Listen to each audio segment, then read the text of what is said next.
Juan capítulo 8. Vamos a leer. Pero aquí hay una revelación de parte de Dios hace un tiempo atrás. Juan capítulo 8, ¿lo tiene? Lo leemos en el nombre del Padre, del Hijo y del Espíritu Santo. Y dice así: y Jesús se fue al monte de los Olivos, y por la mañana volvió al templo, y todo el pueblo vino a él, y sentado él les enseñaba. Entonces los escribas y los fariseos le trajeron a una mujer sorprendida en adulterio, y poniéndola en medio, le dijeron: Maestro, esta mujer ha sido sorprendida en el acto mismo de adulterio, y en la ley nos mandó Moisés a apedrear a tales mujeres. ¿Tú pues qué dices? Mas esto decía para tentarle, para poder acusarle. Pero Jesús, inclinando hacia el suelo, escribía en tierra con el dedo. Y como insistían en preguntarle, se enderezó y le dijo: el que de vosotros esté sin pecado, sea el primero en arrojar la piedra contra ella. E inclinándose de nuevo hacia el suelo, siguió escribiendo en tierra. Pero ellos, al oír esto, acusados por su conciencia, salían uno a uno, comenzando desde el más viejo hasta los postreros. Y quedó solo Jesús y la mujer que estaba en medio. Enderezándose Jesús y no viendo a nadie sino a la mujer, le dijo: mujer, ¿dónde están los que te acusaban? ¿Ninguno te condenó? Ella dijo: ninguno, Señor. Entonces Jesús le dijo: ni yo te condeno, vete y no peques más. Padre, te doy la honra, la gloria en esta hora por esta palabra. Sé que tu palabra dice que no vuelve vacía, Dios. Te ruego, Dios, que en esta palabra podamos encontrar, Señor, lo que tú quieres hablarnos en esta tarde. Te rogamos, Dios mío, que ministres los corazones por tu palabra. Te hemos adorado, te hemos bendecido, hemos glorificado tu nombre. Estamos reunidos, te hemos invocado para que tú te hagas presente. Y sé que estás en este lugar, Dios. Por eso te pido que apoyes, Señor, lo que voy a predicar, y tu palabra sea la que cambie, transforme, libere y bendiga. En el nombre de Jesús, amén. Bueno, la pregunta del millón: ¿qué escribía Jesús en la tierra? ¿Qué escribía? ¿Alguna vez se ha preguntado usted? Tal vez lo ha buscado, tal vez ha sentido, ha escuchado otra predicación. Algunos dicen que escribían los pecados de las mujeres, que escribía los pecados de adulterio. Otros dicen que escribía el pecado de los fariseos. Y vemos en reiteradas ocasiones que los fariseos, los escribas, lo tentaban a Jesús. En reiteradas ocasiones vemos cómo querían hacerlo, como dudar y caer en la trampa que ellos muchas veces le tendían. Y también vemos cómo Jesús lo confrontaba a esta gente. Y lo confrontaba de tal manera que lo llegaron a odiar. Lo odiaban, lo confrontaban con la palabra. Por eso que en esta tarde yo oré para que esta palabra, si te confronta, puedas bendecir tu propia vida. ¿Sabe? Esta gente llegó a odiar porque lo confrontabas con sus pecados. Pero para que entendamos un poquito, vamos a tener que leer algunos versículos de Mateo capítulo 23. Mateo capítulo 23 es donde Jesús acusa a los escribas y a los fariseos. En este capítulo usted va a encontrar una palabra muy dura para esa gente. Y cuando comienza, entonces Jesús dice, habló a Jesús a la gente y a sus discípulos diciendo: en la cátedra de Moisés se sientan los escribas y los fariseos.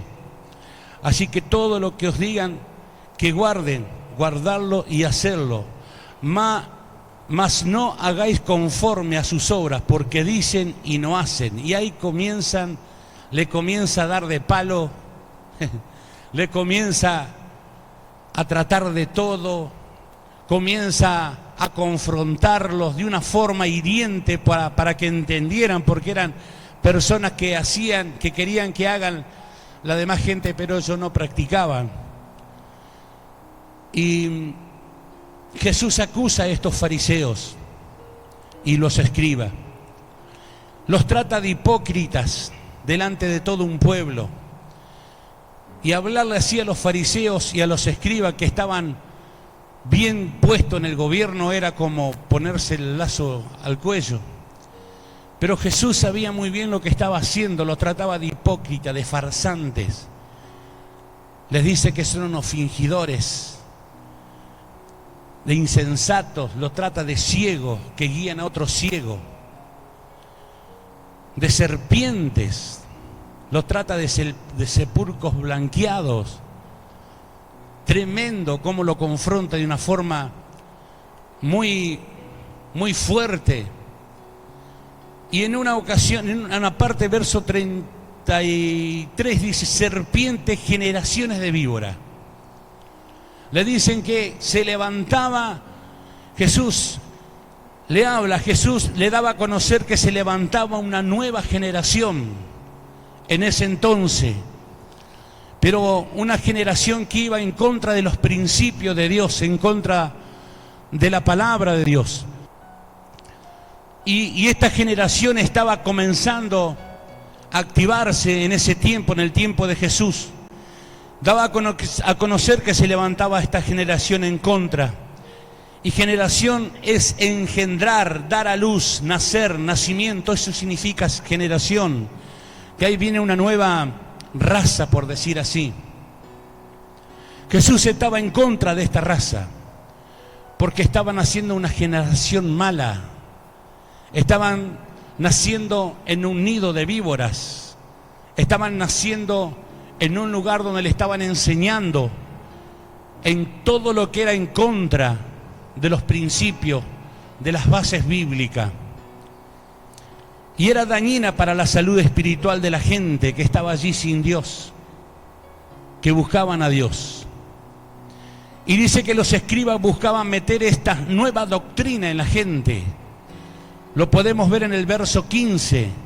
Ay de vosotros, le dice Jesús, escribas y fariseos hipócritas, porque recorréis mar y tierra para ser un prosélito, y una vez hecho, le hacéis 2 veces hijos del infierno, más que vosotros. ¿Sabe lo que significa un prosélito? Es un discípulo, es tratar de hacer un discípulo, es tratar de hacer un siervo, un servidor de esa doctrina. Entonces lo que hacían los fariseos era justamente buscar a esa gente que no tenía a Cristo en su corazón, y le comenzaban a meterle doctrinas que iban en contra, como las hay hoy, ¿no? Hay gente que por ahí se confunde. Dice que era un seguidor prosélito, era un seguidor de esta nueva generación, de una nueva raza que se estaba levantando, una raza de víbora, como le dijo Jesús. Los fariseos, los escribas, era una generación con mucho poder dentro del gobierno. Ellos estaban sentados alrededor de los gobernantes. Entonces tenían poder. Lo que ellos hablaban, lo que ellos aconsejaban, muchos de los gobernantes tomaban y lo hacían. Porque dice en el verso 2, dice: en las cátedras de Moisés se sientan los escribas y los fariseos. Mismo Jesús le estaba diciendo que allí estaban, como las hay hoy. Usted fíjese el cambio de gobierno que hubo en Estados Unidos. Salió un cristiano y se metió un hombre que está tergiversando todas las cosas y está firmando órdenes y decretos a favor de los abortos, a favor de la gente que está en contra del feminismo y tantas cosas más. Está en el gobierno, y cuando está en el gobierno es muy difícil uno pelear de abajo. Solamente la oración tiene poder. ¿Qué pasó con nuestro presidente? Nuestro presidente, ¿qué hizo? Lo primero que dijo: voy a hacer la ley de aborto, y cuando asumió la hizo. Entonces, cuando hay poder, es difícil pelear. Cuando el gobierno hace sufrir a la gente, es muy difícil seguir adelante. Pero esta gente también estaba en esos años, no es de ahora esto, y estaba en ese tiempo tratando. Se levantaba este nuevo poder satánico que hacía firmar decretos que iban en contra de los principios de Dios. Y tenían tanta influencia en el gobierno que lograron llevarlo preso a Jesús. Usted la historia la conoce. Y crucificarlo. Ellos pensaban que con esa influencia lo lograron, pero el propósito de Dios, de Jesús, era entregarse, porque a eso vino. Nadie lo doblegó, sino que Él se entregó a sí mismo, dice la Biblia. Más allá de que era un plan ideado por Dios, ellos fueron parte del plan también para llevarlo a la crucifixión. Pero la influencia que ejercían era muy fuerte. Y Jesús le dijo, verso 34 de Mateo: por tanto, he aquí yo envío profetas y sabios y escribas, y de ellos a uno mataréis y crucificaréis, y a otro azotaréis en vuestras sinagogas, y perseguiréis de ciudad en ciudad, para que venga sobre vosotros toda la sangre justa que se ha derramado sobre la tierra, desde la sangre de Abel el justo hasta la sangre de Zacarías hijo de Berequías, a quien matasteis entre el templo y el altar. Verso 36 dice: de cierto os digo que todo esto vendrá sobre esta generación. Vuelve a hablar, vuelve a decir que hay una generación que iba a perseguir, que iba a engañar. Ahora, eso lo vemos continuamente nosotros hoy en día. Hoy vemos gente que está en contra del Evangelio, vemos gente que no ama a Dios, que no ama, dice amar a Dios, pero con su boca, sin embargo, su corazón está lejos. Y a mí me llamaba la atención que en ese estado, en ese momento, como Jesús lo confrontó en este capítulo que leímos recién ahí de Juan, me llama la atención que prácticamente no le dio importancia a los fariseos, a los que la llevaban a la mujer. No le dio cabida, simplemente le dijo algo ahí: si alguno de vosotros está sin pecado, que sea el primero que arroje la primera piedra. ¿Te imaginas que te confronte así, sabiendo que todos tenemos nuestras cosas, no? Ahora yo me pregunto, ¿no? Y sigue la pregunta: ¿qué es lo que Jesús escribía en tierra? ¿Alguna vez se preguntó? A ver, predique. Sí. No lo sabe. Si alguna vez se preguntó usted qué es lo que escribía, hágase la idea, sentado enseñándole a sus discípulos, viene la gente con los fariseos y la traen a la rastra a la mujer, se la tiran ahí, la encontramos en adulterio. ¿Qué dice la ley? Hay que matarla, ¿no? Y Jesús con el dedo: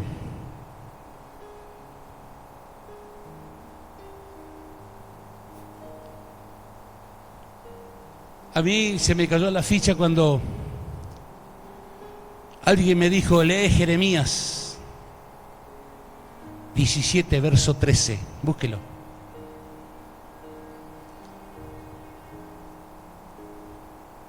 Vamos a entender acá qué es lo que escribía Jesús. Jeremías 17:13. ¿Lo tiene? Ahí siento muchas hojitas todavía.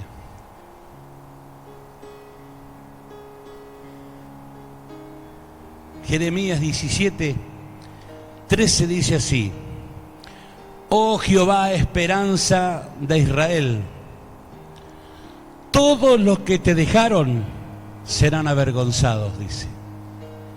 Y los que se apartan de mí serán escritos, ¿dónde? En el polvo. ¿Por qué?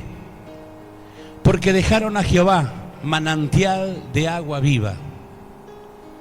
Ahora, lo que estaba escribiendo en tierra, ¿sabe lo que era?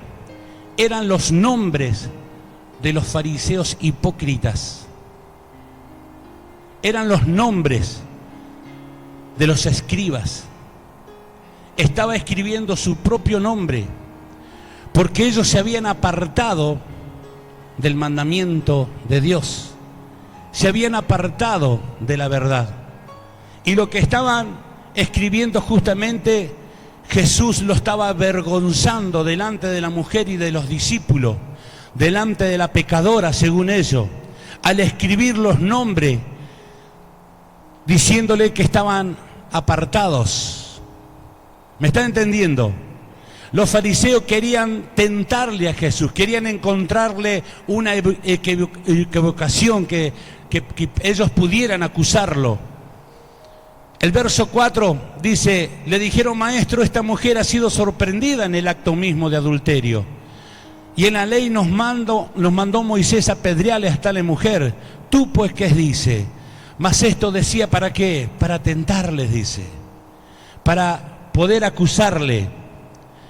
Pero cuando comenzaron y llegaron adelante de Jesús y vieron sus nombres escritos, dice que empezaron a alejarse. Y dice que comenzaron a dejar a la mujer a un costado.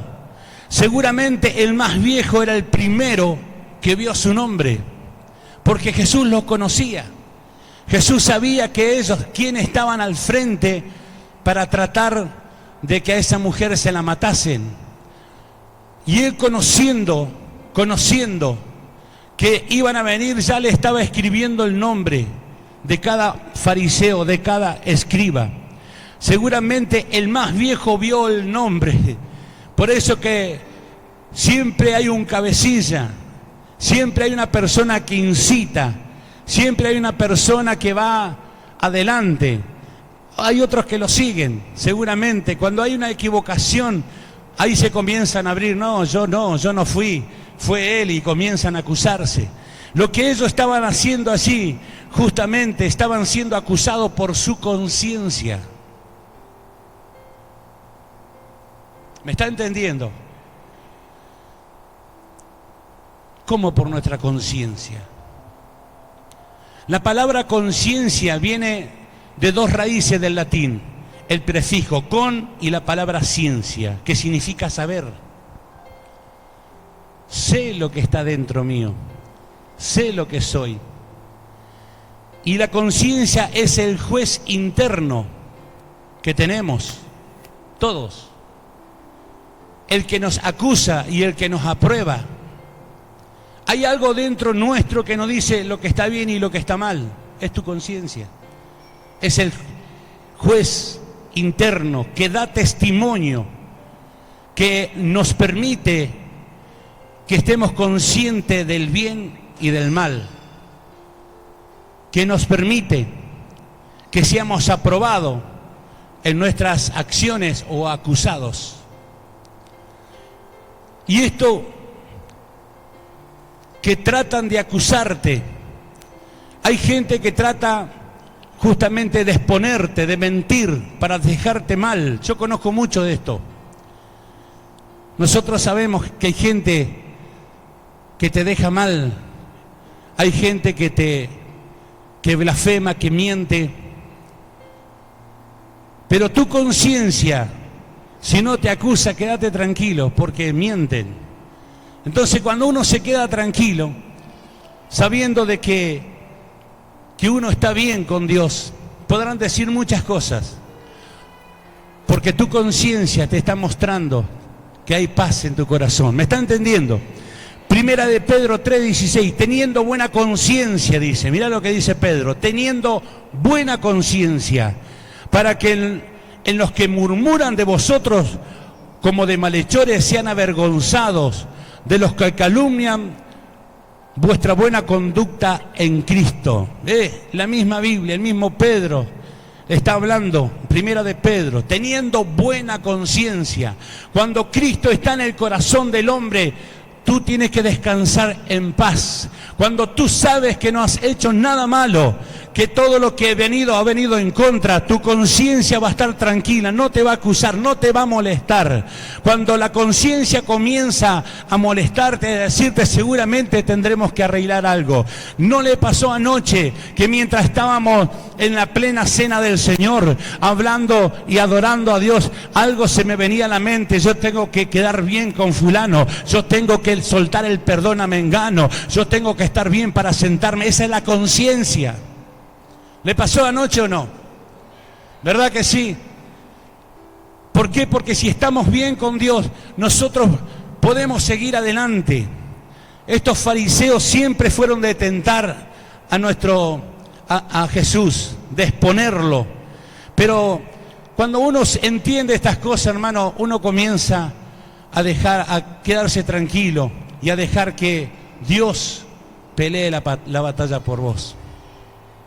¿Me está entendiendo? A veces queremos agarrarlo de los pelos, esos desgraciados que hablan de nosotros. ¿Qué tenés que hablar? No, pero Dios dice, tranquilo, yo te voy a defender. Yo soy el que te cuido, yo soy el que te guardo, dice Dios. Ahora, lo que usted y yo tenemos que estar tranquilos, a esto quiero llegar, de que nuestro nombre esté no escrito en el suelo, en la tierra, sino en el cielo. ¿Me está entendiendo? Que nuestro nombre esté escrito en el libro de la vida, que nuestro nombre esté escrito en el libro de las obras, y que tu conciencia quede tranquila, porque hay paz sabiendo que Dios está en medio nuestro, sabiendo que estamos tratando de hacer las cosas, y si nos equivocamos tenemos abogados para pedir perdón y llegar a la presencia de Dios. Por eso que nosotros tenemos que estar tranquilos haciendo la obra de Dios. Cuando vos hacés las cosas bien, te va a ir bien. Decile a tu hermano, te va a ir bien, decíselo. Te va a ir bien, porque mientras nosotros hagamos las cosas bien, Dios está de nuestro lado. No hay conciencia que te acuse, no hay diablo que te acuse, no hay sistema que te quiera arrancar de la presencia de Dios, porque en Dios somos más que victoriosos, y a su nombre tenemos que estar seguros. Hay una seguridad, ¿cuál, Señor? De que yo estoy tratando de hacer las cosas bien, para que no es que Dios me va a borrar, porque ¿viste? Hay gente que se va de los caminos de Dios, después vuelve, no es que hay un escribano ahí, borre a fulano, no. Anótelo de vuelta, vino arrepentido. No, Él no te borra. Lo que sí, hay un juicio ahí para después. Quedás anotado, o para bien o para mal. ¿Me están entendiendo? Es fundamental saber que nosotros estamos pisando en tierra segura. Es fundamental saber que nosotros estamos, por más que por ahí fallamos, pero seguimos a Cristo, y Cristo conoce el corazón de cada uno de nosotros. Ahora, los que se apartan, dice la Biblia, serán avergonzados. Leíamos recién. Dios no tendrá memorias de ellos. Y esto es fuerte, porque muchas veces, ¿por qué no va mal a la iglesia, hermano? No, porque la hermana me miró mal. Tampoco vale una salvación, che. Che, ¿por qué no fuiste? No, viste, porque los pastores, eso siempre. Tampoco vale el sacrificio de Cristo. Y no nos cuidamos de que mi nombre esté anotado en los cielos, que mi nombre esté firme. Porque dice que los que se apartan serán avergonzados. Pero siempre Dios es misericordioso, y cuando volvemos y le pedimos perdón, Él nos perdona. La separación de Jesús traerá olvido de Dios. Cuando nosotros nos separamos, Dios nos olvida para siempre, dejamos de beber esta agua de vida. Por eso es que es fundamental venir a las reuniones, buscar su presencia, orar, leer la Biblia. Es fundamental alimentarse de las cosas del Señor. Pero nosotros no somos de los que retroceden, ¿verdad? Más bien seguimos para adelante. Así que puesto los ojos en Jesús, por más que hayan pruebas, por más que hayan luchas, si estás años dentro de una iglesia, seguí batallando, seguí peleando, porque en algún momento dado suena la trompeta y lo tienen que encontrar, ¿sabes cómo? Firmes, con la luz prendida, con el aceite, como las viudas, con ese aceite, como las doncellas, no con la mitad de la lámpara, porque no sabemos si vamos a llegar. Esa es la conciencia que acusa. Eso es lo que marca la diferencia. Cuando yo tengo la lámpara llena, estoy seguro. Y la seguridad en Cristo vale mucho. ¿Me están entendiendo? Usted necesita de Cristo, yo necesito, el mundo necesita. Por eso que este sistema está mal, está enfermo, la gente está enferma. Hay decretos que a lo bueno lo llaman, a lo malo mejor le llaman bueno, o al revés, bueno, a lo bueno le llaman mal. Pero ellos firman y ellos creen hacer las cosas bien. Y no se dan cuenta que todo eso trae condenación. Por eso que mientras que nosotros estemos en Cristo tenemos que estar seguros y tratemos de predicar la verdad. ¿Sabe por qué? Porque hay mucha gente engañada. Hay gente farisea, hermano, hay gente engañadora, hay gente que manipula, hay gente que lo único que quiere es, su rédito, su ganancia. Pero no todos somos iguales, porque por los frutos lo tenemos que conocer. Cuando hay fruto habla bien de uno, cuando hay frutos de verdad. Y cuando hay malos frutos, más vale. ¿A qué vas a seguir a un ciego para que te guíe y para que caigan juntos? Por eso que en este tiempo se van a levantar gente perversa, gente engañadora, gente que dice, bueno, vamos a hacerlo porque lo están pidiendo, los pañuelos verdes y cuantas cosas más. No se están dando cuenta que están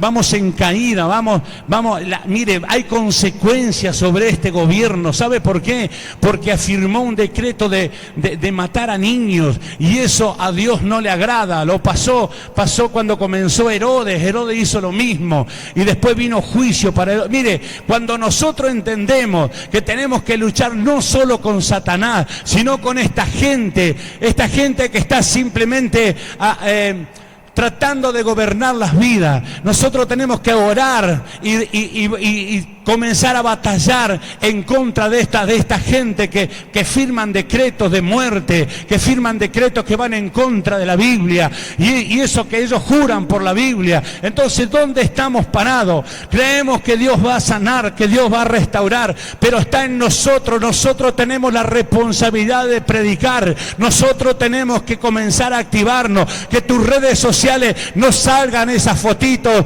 ahí simples, sino que haya un mensaje para que los que lo vean puedan decir, esta persona tiene algo de Dios, que las redes sociales puedan ser inundadas de la palabra de Dios. Por eso necesitamos cambio.